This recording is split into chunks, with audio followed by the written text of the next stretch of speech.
নমস্কার, নির্বাণ কিচেনে সবাইকে স্বাগত। আজ আমি বানাবো মাছের মাথা দিয়ে মুরগি ঘন্ট।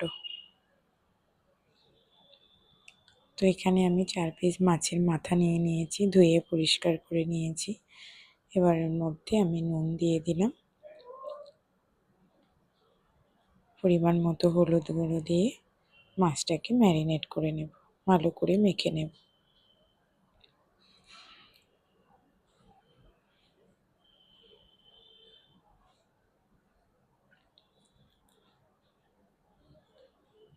এবার আমি এখানে একটা কড়াই নিয়েছি, একটু সামান্য নুন দিয়েছি কড়াইতে। ওর মধ্যে 2 গোটা শুকনো লঙ্কা, হাফ টিস্পুন গোটা জিরা, হাফ টিস্পুন গোটা ধনে আর গোটা গরম মশলা, হাফ টিস্পুন গোলমরিচ দিয়ে আমি এটাকে ভেজে গুঁড়ো করে নেব। এবার আমি ওই কড়াইতে আবার একটু তেল দিয়ে দিলাম, দিয়ে মাছের মাথাগুলোকে আমি ভেজে নেব।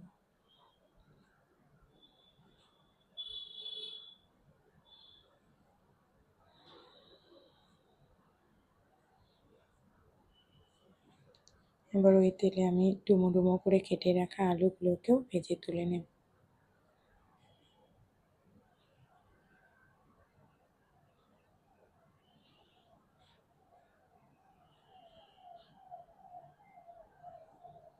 আলুগুলো ভাজা হয়ে গেছে।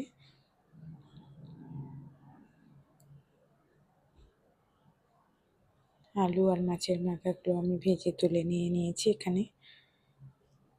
এবার আমি যেটুকু মাছ ভাজা তেল ছিল কড়াইতে দিয়ে দিয়েছি, আর একটু আমি তেল অ্যাড করেছি এর মধ্যে।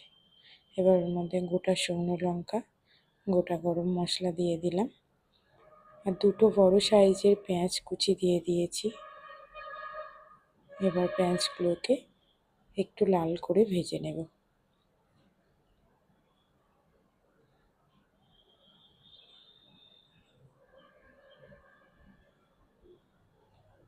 এবার ওর মধ্যে আমি 1 চামচ আদা রসুন বাটা দিয়ে দিয়েছি, বেশ খানিকটা কাঁচা লঙ্কা কুচিও দিয়ে দিয়েছি।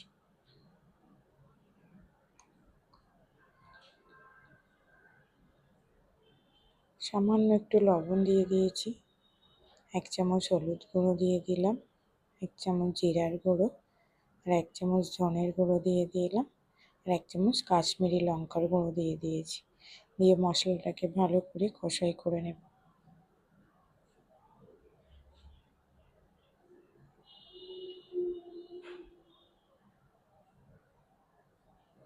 মশলা কষানো হয়ে যাওয়ার পরে ওর মধ্যে আমি টমেটোর টুকরোগুলো দিয়ে দিলাম, দিয়ে আবার বেশ খানিকক্ষণ কষিয়ে নেব যতক্ষণ না মশলা থেকে তেল ছাড়ছে।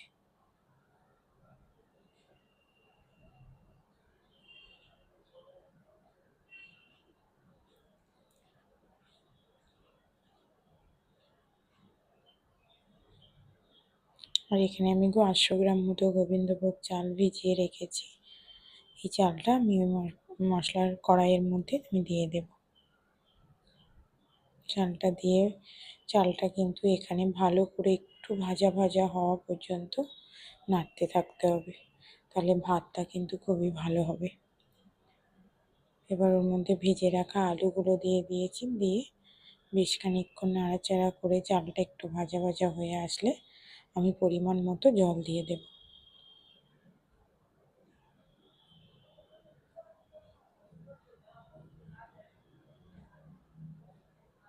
এখানে কিন্তু আমি গরম জল অ্যাড করে দিয়েছি।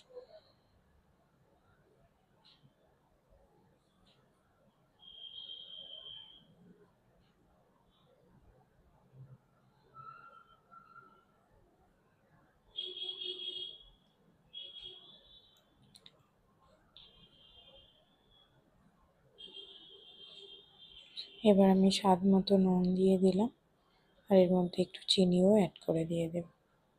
এবার ওর মধ্যে আমি ভেজে রাখা মাছের মাথাগুলোকে দিয়ে দেব। ঢাকনা এঁটে দিলাম।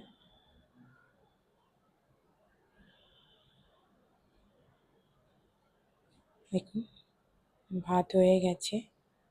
এবার ওর মধ্যে আমি ভাজা মশলা যেটা করে রেখেছিলাম সেটা 2 চামচ ভাজা মশলা দিয়ে দিলাম, আর 1 টিস্পুন ঘি দিয়ে দিয়েছি।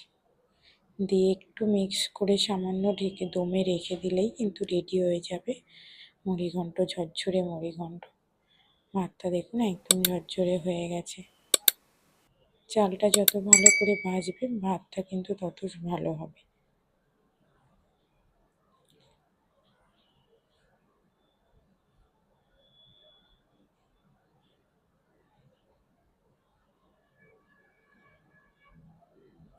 রেডি হয়ে গেছে মুড়িঘণ্ট।